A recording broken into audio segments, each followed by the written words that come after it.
ایک پہلو ایسا ہے جس کے حوالے سے حضور کی عظمت ہماری سمجھ میں آئے گی.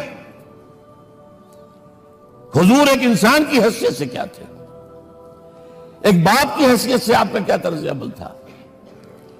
ذرا یاد کیجئے, جگر گوشہ رسول حضرت فاطمہ بطول رضی اللہ تعالیٰ عنہ وہ حاضر ہوتی, ابا جان دیکھیے چکی پیس پیس کر یہ گھٹے پڑ گئے میرے ہاتھ میں, یہ کنویں سے پانی لاتی ہوں, مشکیزیں کہ یہاں پر بندیاں پڑ گئی.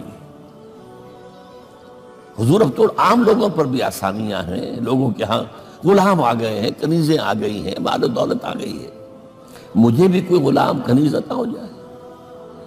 اور آپ کو معلوم ہے یہ لخت جگر نور چشم محمد کی سب سے پیاری بیٹی صلی اللہ علیہ وسلم, کوئی شک نہیں اس میں, فاطمہ, کیا بیتی ہوگی حضور کے قلب پر. لیکن فرمایا کیا بیٹی, یہ دنیا کی چیزیں ہماری لیے نہیں ہیں, میں تمہیں اس سے بہتر شے دیتا ہوں. تسبیح فاطمہ ہر نماز کے بعد 33 مرتبہ سبحان اللہ, 33 مرتبہ الحمدللہ, 33 مرتبہ اللہ اکبر کہہ لیا کرو. لیکن سوچ لیجئے دل پر کیا گزری ہوگی صلی اللہ علیہ وسلم. حضرت عائشہ سے پوچھئے, حضرت خدیجہ سے پوچھئے حضور کیسے شوہر تھے, آپ سے زیادہ خواتین کے حق میں نرم, گھر کے کام کا جھاڑو دے رہے ہیں, کپڑے جو ہیں بوسیدہ انہیں سی رہے, گھر میں بیٹھے ہوئے, یہ کام کرتے تھے. بہرحال ایک بات میں آپ سے عرض کروں, آپ انسان کی جس حیثیت کا بھی ذہن میں تصور کریں گے وہ ساری حیثیتیں محمد میں موجود ہیں صلی اللہ علیہ وسلم. محمد حاکم کی حیثیت سے بھی ہے, محمد سب سالار کی حیثیت سے بھی ہے, محمد قاضی القضات بھی ہیں, محمد ہیڈ آف دی اسٹیٹ بھی ہیں,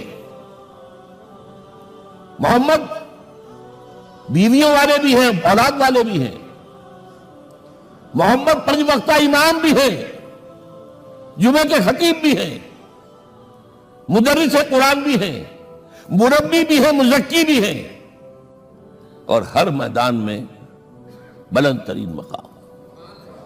کوئی ایسی جامع شخصیت ملے گی؟ ہمارے ہاں تو حال یہ ہے کہ جو خطیب صاحب ہوتے ہیں وہ 5 وقتہ نماز کیسے پڑھا سکتے ہیں, ان کا تو اونچا مقام ہے. 5 وقتہ نماز کے لیے تو رہنا چاہیے امام آپ کو, اور وہاں بھی ایک امام سینئر ہوگا وہ عشاء مغرب اور فجر پڑھائے گا, ایک جونیئر ہوگا بیچارہ وہ جو خاموش نماز ہے وہ پڑھائے گا. 5 وقتہ نماز پڑھا رہے ہیں محمد صلی اللہ علیہ وسلم, اور خطیب بھی وہی ہے, مربی بھی وہی ہے, مزکی بھی وہی ہے. ہمارے ہاں جو لوگ تزکیہ نفس کے میدان میں ہیں وہ پھر جماعت کبھی نہیں کراتے, کبھی نہیں دیکھا ہوگا آپ نے کسی صاحب کو کراتے ہوئے. یہ جامعیت جو ہے, جامعیت کبریٰ.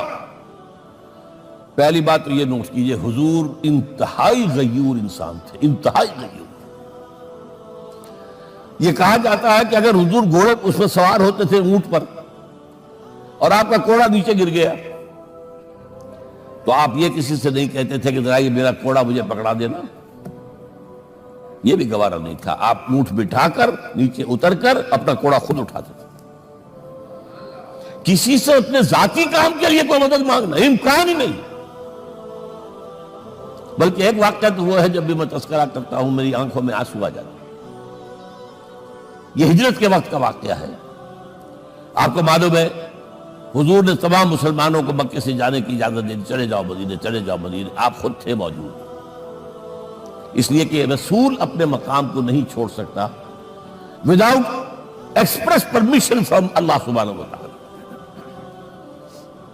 اب حضرت ابوبکر پوچھ رہے ہیں حضور اجازت آ گئی نہیں آئی, آ گئی نہیں آئی, دن گزر رہے ہیں. حضرت عائشہ کی روایت ہے کہ ایک روز ہم نے دیکھا دوپہر کے وقت آ رہے ہیں حضور, کپڑے سے اپنا سر جو ہے ڈھانپا ہوا ہے. عرب میں دوپہر کے وقت وزٹ کرنا جو ہے یہ ان کے خلاف دستور ہے, ان کی تہذیب کے خلاف ہے. یہ قیلولے کا وقت ہوتا.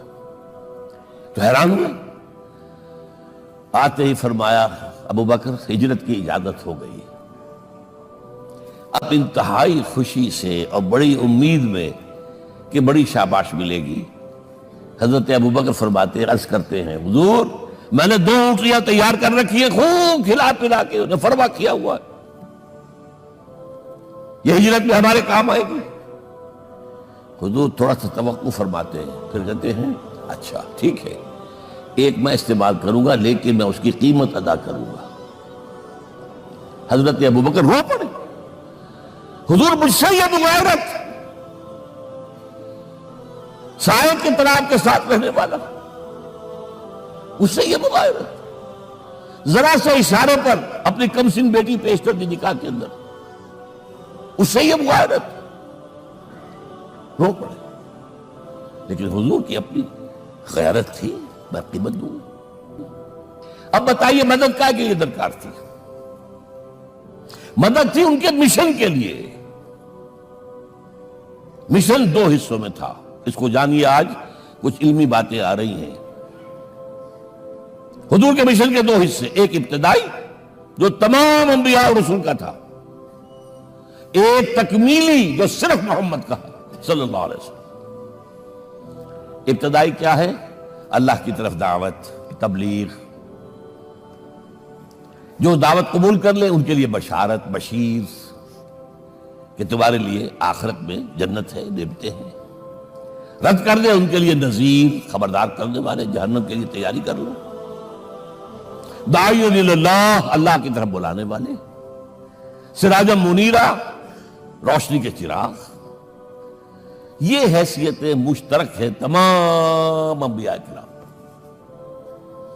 تمام انبیاء بشیر بھی تھے، نذیر بھی تھے، داعی بھی تھے، سراج منیر بھی تھے، اگرچہ ان تمام حیثیتوں میں بھی حضور کا سب سے اونچا مقام علیحدہ نمایاں ہے، لیکن حیثیت بنیاد